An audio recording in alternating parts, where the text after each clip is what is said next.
দেখি তোমার বাবা মা কি গয়না পরিয়ে শ্বশুর বাড়ি পাঠিয়েছে। হ্যাঁ?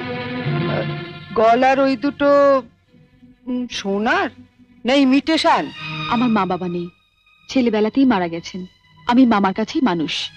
ও, মা বাবাকে খেয়ে বসে আছো? ধন্যি মেয়ে। এখানে এসে আবার তো নতুন করে মা পেলাম।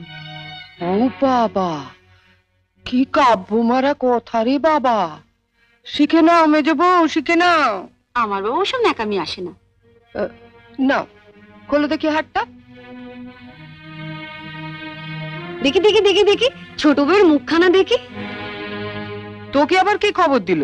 বাহ, রন্টুর বউ ভাতে যাবো বলে তৈরি হচ্ছে, হঠাৎ তনু গিয়ে বলল, তা মা তোমার ছোট বউয়ের মুখখানা তো বেশ। এই দেখ তো, ওর গলার হারটা সোনার না ইমিটেশন? আমার তো মনে হয় ইমিটেশন। মা দেখেছেন আমার বিয়ের হারটা এখনো কেমন চকচক করছে?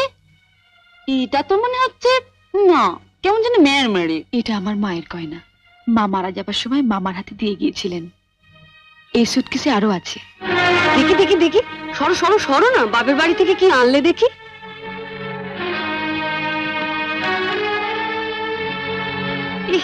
এ কি শাড়ি গো, ই মেয়ে, এ নিশ্চয়ই কোনো ভিখারি বাড়ির মেয়েকে বিয়ে করেছে তনু।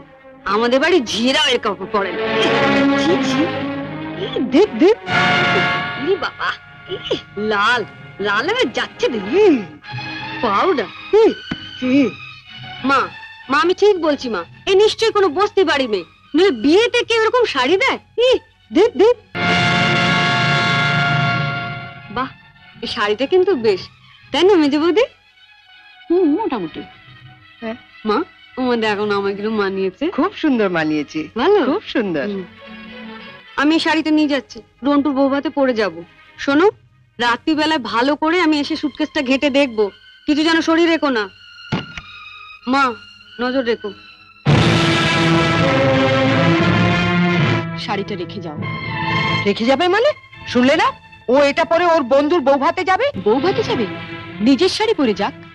বড়লোক বাড়ি বউ ভিকিরি মেয়ের শাড়ি ধরে টানাটানি করছে কেন? ও মা, মেয়ের কি চোপা গো, আসতে না আসতে।